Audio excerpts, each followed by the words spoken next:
Shalom Bapak Ibu dan saudara-saudara di dalam nama Yesus Kristus Tuhan kita. Dan selamat Hari Natal serta selamat bertemu kembali di YouTube saya, Pendeta Rudolf H. Pasaribu Channel. Dengan dan lewat channel ini, saya komit untuk senantiasa menyebarkan pengajaran firman Tuhan. Karena saya percaya berlandaskan Yesaya pasal 55 ayat 11 bahwa firman Tuhan yang saya dan bahkan Bapak Ibu dan saudara-saudara semuanya juga ikut sebar lewat apapun juga termasuk lewat video ini tidak akan kembali dengan sia-sia, tetapi akan bekerja sendiri lewat kuasa dan berkat urapan Roh Kudus. Mari Bapak Ibu dan saudara-saudara semuanya, saya ajak untuk membantu saya menyebarkan pengajaran firman Tuhan khotbah di perayaan Natal bersama PGI KWI tahun 2020. Terambil dari Matius pasal 1 ayat 23, diikat oleh topik atau tema mereka akan menamakannya Immanuel. Dalam bahasa Batak dituliskan Jala Bahenonna Dogoarna Immanuel.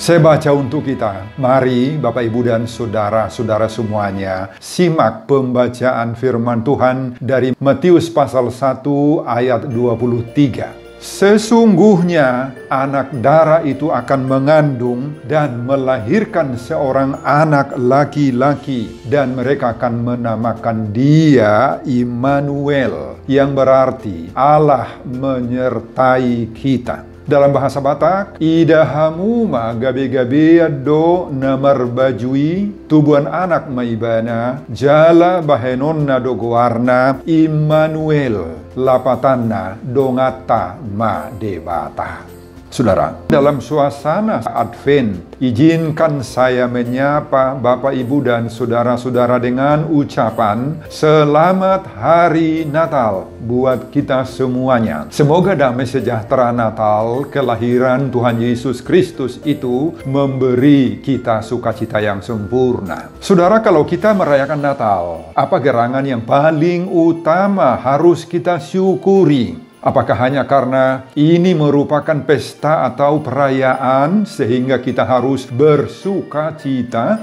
Saudara, dalam perayaan Natal kita bersuka cita karena Allah menjadi manusia.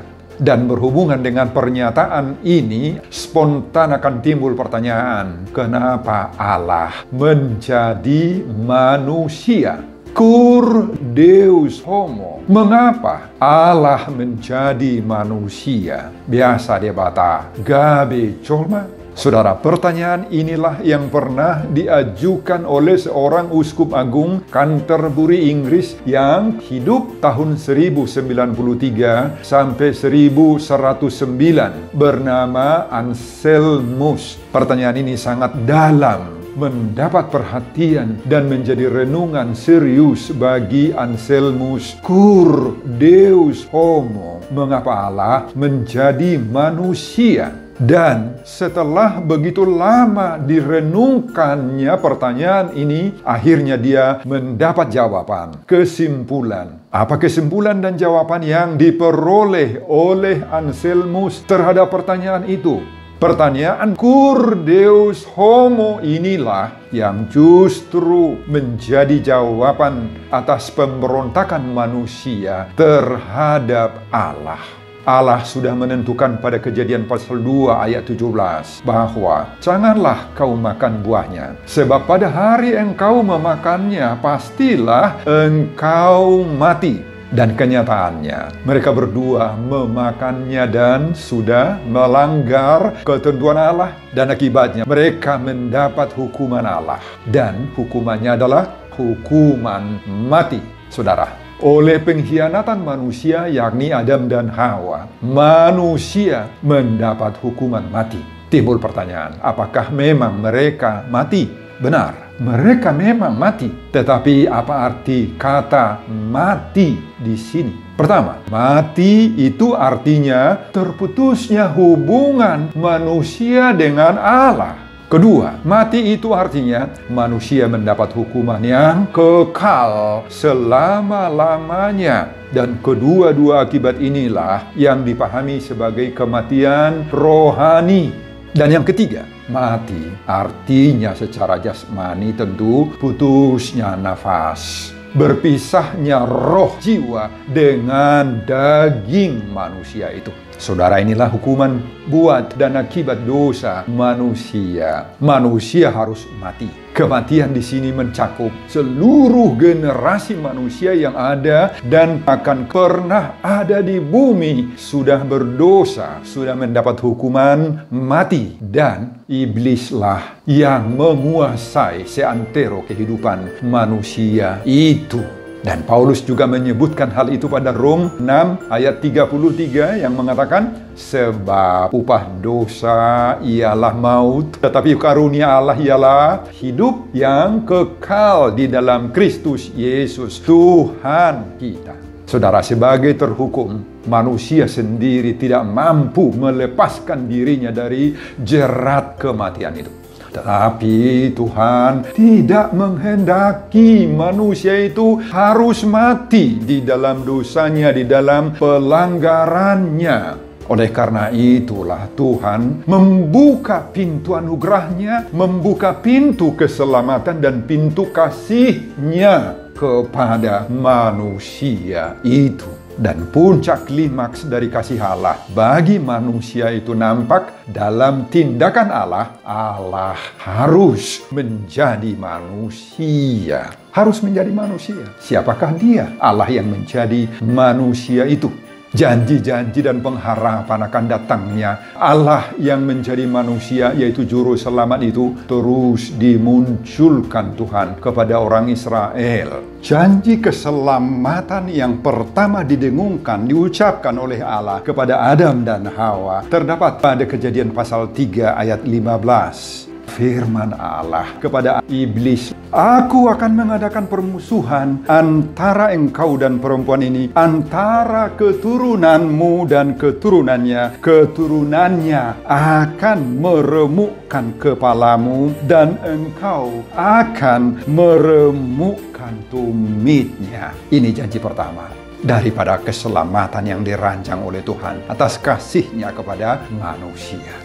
Dan janji-janji berikutnya terdapat pada Ulangan pasal 18 ayat 18. Seorang nabi akan kubangkitkan bagi mereka dari antara saudara mereka seperti engkau. Aku akan menaruh firman-Ku dalam mulutnya dan ia akan mengatakan kepada mereka segala yang kuperintahkan kepadanya. Dan banyak lagi janji-janji Allah dalam perjanjian lama untuk memberitakan bahwa Allah menjadi manusia akan datang juru selamat. Dalam Yesaya pasal 7 ayat 14 misalnya, Dia adalah Immanuel.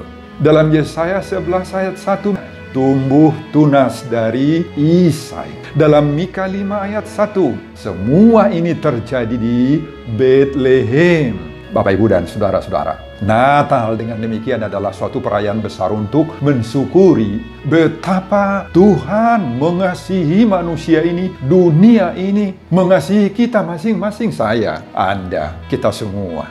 Saudara, itu sebabnya Yohanes 3 ayat 16 mengatakan, karena begitu besar kasih Allah akan dunia ini. Akan dunia ini. Bahasa Yunani yang dipakai ton kosmon, world, earth, the whole universe. Artinya seluruh alam semesta. Kalau kepada ton kosmon saja sudah begitu besar kasih Allah, apalagi kasih Allah kepada kita-kita manusia ini. Makanya Allah itu mau lahir sebagai manusia. Dia mau mati untuk manusia. Itu soalnya Yohanes pasal 1 ayat 14 mengatakan kai hologos sarx egeneto. Firman itu telah menjadi daging manusia.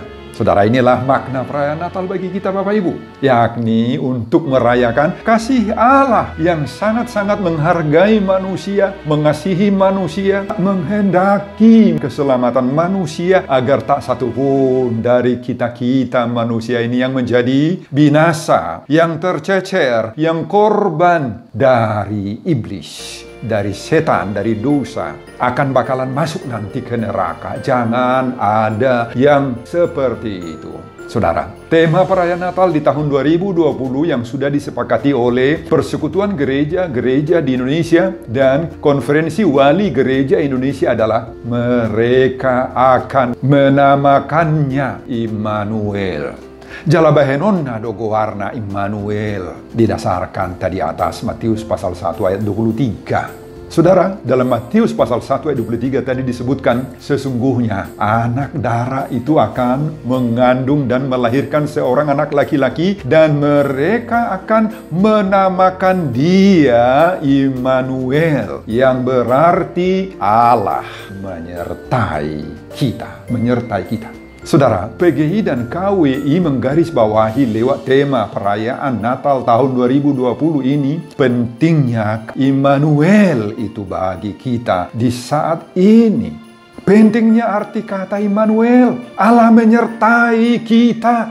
Di dalam nats itu sendiri dijelaskan arti dari kata Immanuel, Allah menyertai kita. Dongata madebata. Dalam bahasa Inggris, God with us. Saudara, PGI dan KWI merasakan bahwa di tahun 2020 ini begitu pentingnya peranan Immanuel untuk menyertai dan mendampingi perjalanan hidup kita di saat ini. Baik mengakhiri tahun 2020 ini maupun jika Tuhan mengizinkan kita menjalani, memasuki tahun yang baru yang akan Tuhan anugerahkan bagi kita, yakni tahun 2021. PGI dan KWI merasakan bahwa di sepanjang tahun 2020 ini kita menghadapi berbagai-bagai pergumulan dalam kehidupan kita. Baik kita menghadapi berbagai-bagai tantangan iman, tantangan ekonomi, tantangan politik. Kita melihat kecenderungan munculnya aksi-aksi yang bahkan juga yang tampaknya cenderung berbau anarkis. Kita menyaksikan bahkan munculnya orang-orang yang menyalahgunakan jabatannya, kedudukannya, dan kemudian tertangkap basah, tertangkap tangan, melakukan perbuatan-perbuatan korupsi di berbagai-bagai instansi pemerintah dan sebagainya. Dan tentu saja PGI dan KWI melihat apalagi tantangan yang diakibatkan merebaknya pandemi coronavirus disease 19 yang sudah berlangsung selama tahun 2020 ini, dan belum tahu kita kapan berakhirnya ini, atau mungkin juga akan masih menerpa kehidupan manusia di seantero alam semesta ini di tahun-tahun berikutnya yang akan datang, khususnya mengakibatkan banyaknya orang yang mati. Baik di dunia maupun di Indonesia dari Sabang sampai Merauke, yang mengakibatkan lumpuhnya berbagai-bagai tatanan kehidupan manusia. Saudara, bagaimana kita menjalani kehidupan ini kalau kondisi real yang kita hadapi saat ini dan saat-saat yang akan datang seperti itu tadi? Bagaimana? Baru menghadapi namasom. Tema perayaan Natal bersama PGI dan KWI ini memberi kita dorongan agar kita mau menjalani hidup yang penuh tantangan ini bersama-sama dengan Immanuel. Immanuel itulah yang seharusnya menemani, mendampingi, menyertai, dan melindungi perjalanan hidup kita. Saudara, inilah yang menjadi renungan bagi kita di saat merayakan Natal tahun 2020 ini. Apakah kita sungguh-sungguh merasakan bahwa Yesus yang datang ke dunia itu adalah Immanuel, yaitu Allah yang sanggup menyertai, menemani, mendampingi, dan melindungi perjalanan hidup kita, meski akan masih menghadapi berbagai-bagai tantangan. Apakah kita betul-betul mau merasa dan membutuhkan pendampingan Tuhan, Immanuel itu, dalam perjalanan hidup kita? Ini menjadi pertanyaan dan renungan kita. Kenapa? Karena ada banyak orang yang tidak merasa perlu pendampingan orang lain, juga tidak merasa perlu pendampingan kuasa Tuhan dalam hidupnya, dirinya. Ada banyak orang yang mengandalkan dirinya, kekuatannya, ilmu pengetahuan yang dia miliki, dan serta uang yang dia punyai dalam menjalani tantangan kehidupan ini. Banyak. Dan selain itu, Ada banyak orang-orang yang mengandalkan bahkan pendampingan dari kuasa-kuasa gelap, kuasa-kuasa jimat-jimat, kuasa dan kekuatan dukun-dukun, roh-roh setan, roh-roh jahat yang bagi mereka sanggup mendampingi mereka dalam segala perjalanan hidup mereka. Banyak, saudara. Berdasarkan topik perayaan Natal 2020 ini, saya ingatkan kita semua pendengar khotbah ini, jangan tiru orang-orang yang mengandalkan dunia ini, mengandalkan kuasa-kuasa, jimat-jimat, roh-roh iblis, roh-roh setan itu, Bapak Ibu. Jangan. Kita punya Yesus Kristus, pendamping yang kuat. Dia Immanuel. Dia bersama-sama kita. Dialah teman setia kita dalam segala waktu, kondisi, keadaan, dan situasi bagaimanapun kehidupan yang akan kita hadapi. Siapa yang disertai, ditemani, didampingi, dan dilindungi oleh Immanuel itu, Bapak Ibu, dalam perjalanan hidupnya? Mari kita telusuri perikop khotbah Matius pasal 1 ini. Pertama, orang benar seperti Yusuf. Di mana kira-kira kebenaran Habonaron nih si Yusuf itu? Kalau kita mencoba membayangkan posisi Yusuf saat dalam khotbah ini, dia dalam kondisi pelik, susah, keadaannya sangat-sangat tragis. Kenapa? Bayangkan masih dalam bertunangan dengan Maria. Maria itu sudah hamil, mengandung. Dan itu bukan terjadi karena Yusuf tunangannya sendiri. Bapak Ibu, ini suatu aib besar. Bukan saja bagi Maria, tetapi juga bagi Yusuf calon suaminya. Orang pasti akan menuduh Yusuf sendiri yang menghamilinya. Meski perbuatan seperti ini sangat-sangat fatal bagi masyarakat Yahudi. Tetapi Yusuf tidak mau mempermalukan paurakon Maria itu nggak mau. Sebenarnya Yusuf boleh saja menceraikan Maria di hadapan majelis pengadilan agama. Dan ini pasti akan mempermalukan Maria dan keluarga Maria, keluarga Parboru. Tetapi Yusuf tidak menempuh jalan yang seperti itu, mempermalukan Maria. Yusuf hendak mencari jalan yang lebih mulus. Tidak mempermalukan Maria dengan cara menceraikan Maria itu diam-diam. Saudara, inilah orang benar. Orang benar itu nggak mau mempermalukan kawannya di hadapan umum. Tidak mau mencemarkan orang lain, kekasihnya, orang yang dicintainya. Dia sangat menghormati martabat, harkat wanita pasangannya, tunangannya. Ini orang benar itu, Bapak Ibu. Dan inilah orang seperti inilah yang selalu didampingi, dilindungi, disertai oleh Immanuel. Yesus Kristus yang lahir di Bethlehem akan menyertai kita kalau kita adalah orang benar. Mari kita meniru Yusuf sebagai orang atau manusia benar, Bapak Ibu.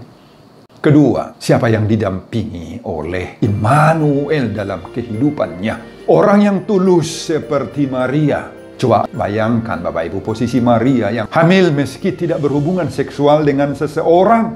Apalagi dengan Yusuf tunangannya. Hati perempuan mana yang tidak risau jika hal-hal seperti itu terjadi dalam hidupnya? Apalagi dalam hukum Yahudi. Ini perbuatan jahat, penyelewengan moral, mental, spiritual. Jangankan hamil, hanya kedapatan berhubungan selingkuh pun sudah bisa dihukum rajam dalam agama Yahudi. Posisi Maria saat ini terdesak, sulit dan pelik sekali. Pelik. Dia akan korban status. Martabatnya korban, gengsinya hancur. Maria akan malu berat, Bapak Ibu. Martihas, aibnya besar. Karena di mata publik, dia seorang wanita yang tidak becus. Tidak bisa melawan hawa nafsu, tidak bisa menjaga dirinya, kekudusannya. Tetapi Maria rela mengusung semua ini dengan tulus. Dia mau rela berkorban untuk sebuah rencana Tuhan yang indah. Tetapi pahit bagi dia. Maria mau menerima semua cemoohan yang berisi kata-kata pahit, tuduhan-tuduhan penghinaan dari sekelilingnya. Asal kehendak Tuhan itu bisa berjalan, bisa terlaksana, terjadi melalui hidup Maria. Maria tidak surut dari rencana Tuhan, Bapak Ibu. Dalam semuanya itu Maria diberkati Tuhan. Immanuel, Tuhan bersama-sama Maria. Dan inilah pengajaran bagi kita di suasana Natal saat ini, bahwa orang benar, orang yang tulus sering sekali mengemban beban moral, beban mental, beban spiritual, Bapak Ibu. Kita rajin ke gereja, bisa saja kita diejek oleh teman, saudara, mungkin tetangga. Mungkin saja kita akan dibilang peburju-burjuhon, pura-pura baik. Kita mau berkorban untuk gereja, untuk orang miskin, untuk membantu sesama. Mungkin saja ada orang yang mentertawain kita. Orang akan membilang, Pak Alimalipon, Pak Situa-Situahon, dan sebagainya. Ucapan-ucapan yang bisa menghina orang benar itu, Bapak Ibu. Tetapi kita tidak boleh surut melakukan kebenaran ketulusan hati. Lakukan ketulusan hati meski harus memikul beban, ejekan, cercaan orang. Tuhan akan bersama-sama kita. Immanuel, Tuhan memberi kekuatan bagi kita, Bapak Ibu. Yang ketiga, siapa yang dilindungi oleh Immanuel itu dalam perjalanan hidupnya? Orang yang mendengarkan firman Tuhan. Itu bisa kita baca ayat 20-23. Meski Yusuf sudah memiliki keputusan pribadi tentang hubungannya dengan Maria, yakni untuk menceraikan Maria secara diam-diam, sembunyi-sembunyi. Tetapi Yusuf terbuka merubah keputusannya setelah mendengar suara Tuhan lewat mimpinya. Pada ayat 20 Tuhan mengatakan kepada Yusuf, Yusuf anak Daud, janganlah engkau takut mengambil Maria sebagai istrimu. Sebab anak yang di dalam kandungannya adalah dari Roh Kudus. Saudara, ini sangat penting bagi kita lagi. Yusuf itu bersedia menerima campur tangan Tuhan dalam persoalan hidupnya. Yusuf tidak mau mempertahankan sikapnya, keinginannya, kebenarannya, atau rencananya sendiri. Bagi Yusuf, rencana Tuhan jauh lebih indah dari kehendaknya sendiri. Dang jugul si Joseph, dang jugul. Nah, ini pelajaran baik bagi kita, Bapak Ibu. Kita harus mau menerima bisikan Tuhan, rencana Tuhan, saran dan advice Tuhan. Kita harus mau mendengar suara Roh Kudus yang sering sekali menegur, menyatakan kesalahan kita. Dengarkan, Bapak Ibu.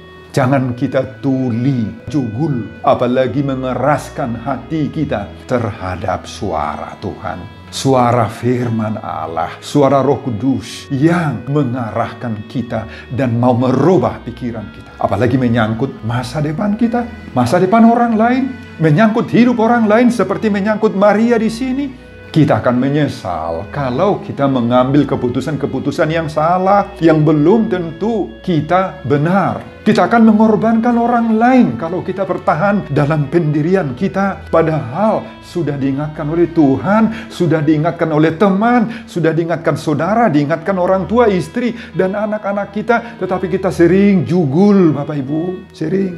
Hanya keinginan kita yang harus kita laksanakan. Mari kita tanya diri kita sekarang, maukah kita belajar dari suara Allah dalam segala kemelut dan pergumulan tantangan hidup kita? Maukah kita terbuka belajar dari firman Tuhan, belajar dari khotbah, dari pengajaran Allah yang sering mengingatkan kita dalam situasi yang kita hadapi? Maukah kita mengorbankan kepentingan pribadi kita, keputusan pribadi kita demi suara Allah? Itulah yang menjadi renungan yang baik bagi kita, Bapak Ibu, kalau kita mau.